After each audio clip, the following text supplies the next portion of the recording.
You probably don't remember, but if you went to public school in America in the 1990s, you were 100% tested for psychic ability. If you passed the first test that you didn't know you took, you were given a second test that you didn't know you were taking. And if you passed the second test you didn't know you were taking, you got put into the GATE program. The GATE program was the Gifted and Talented Education Program. I was a psychic in the Navy, and the number one question I get when I tell people that is, how did you get that job? Did you just walk in there and ask them for it? And I always have to tell them no, because that is not how it works. I actually got discovered when I was in elementary school at 10 years old through the GATE program. The GATE program was actually run by the CIA. And because they did it in elementary schools, most people assumed that they meant gifted and talented, like you may be gifted at reading or talented at math. That's not what they meant, babe. They meant, do you have a gift? Are you talented at psychic ability? First of all, what they were looking for was people to serve in the military, and they were looking for somebody that was good at a specific psychic ability called psychometry, the ability to read the energy of objects. If anybody's followed my page for long enough, somewhere on there is a video that says I was a psychic in the Navy, but it doesn't work the way you think it works. I actually can feel the energy of mechanical objects, and I can tell you where they're broken. That is what the GATE program was looking for. Does anybody remember these cards? The cards with the pictures on the back, and one person would hold it up, and you were supposed to be able to visualize or see if you could visualize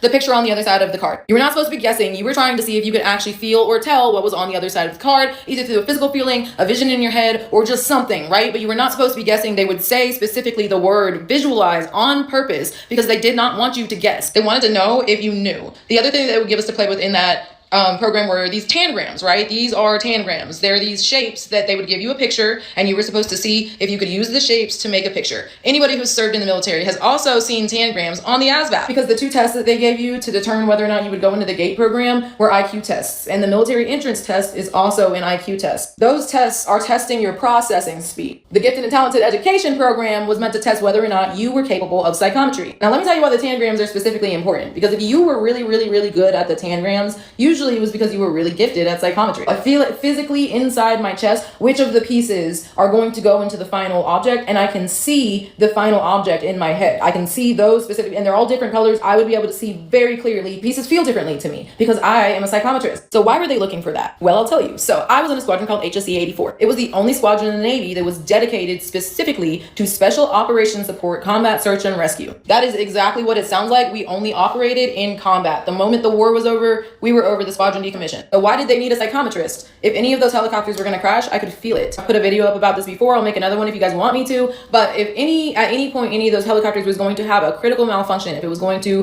have an operational failure, I could feel inside both of my chest and somewhere right here behind like my nose. I wish I could like point to the place where it is, because it's like an intersection somewhere right in there. Anyway, that almost feels like it's pulling forward, and I visualize the part of the helicopter or the mechanical piece, the function, the whatever that was going to malfunction, and I can say something about it before they ever take off of the ground. Or at least 7 that I can remember where I just suddenly felt this feeling like something was going to happen, and I said something to somebody, and I went and fixed it, or I went and checked on it, or whatever it was that we needed to check on. And sometimes it would be really small things. It would be bolts that weren't tight. It would be tiny screws, cam locks that weren't put all the way, that would possibly cause one of the covers of one of the gearboxes to fly off and into the road ahead, or just get lost or anything like that. I did it after I left that squadron as well a few times with my second squadron. It was a passenger plane squadron. We did not go into combat at all, but there were a few times where I just out of nowhere got the feeling, and so I said I'm going to go out in the hangar and check on the plane, and sure enough, I'd walk out there and there'd be a major hydraulic leak, something wrong with the jack screw in the plane, or just any number of things. But I can feel the energy of objects. Now, how does that come in handy in my daily life? My friends literally always text me to find their lost shit. They'll be on the other side of the country, but your girl's good. I still find them. If you look at the way I keep my stuff, it is usually a giant wreck, but at any given point, I know absolutely where everything is. I can feel it and think about the object, and I can see wherever it's sitting in my pile of things that I need to clean up. Do I still try to clean? Yes, but am I good at it? Absolutely not. Objects also all feel very different to me, so trying to organize them is actually really difficult for me. To me, they are different objects and they don't go together. Even if they are the same thing, I can feel the energy between two different objects of the same thing. They just completely feel differently to me. Anyway, this is something that I've actually taught people how to do. It's not that difficult to learn. Most people can actually do it already. They just don't realize they're doing it. It does take some patience to get a lot better at it and be able to use it. Honestly, I would say about 80% of the people that I've tried to show get it really quickly. It's really easy. I literally just pick up things around my house and I say, hey, what's in my hand? And I don't show you, but what I teach you is how to decipher. Most people get it right within the first few tries or within 5 or 6 minutes. And the only thing that I'm actually teaching you is how to pick out the correct information from the rest of the energetic information that you get. Anyway, I hope you learned something today. And if you didn't, then go drink some water. And even if you did, go drink some water, because it definitely doesn't work if you don't drink enough water.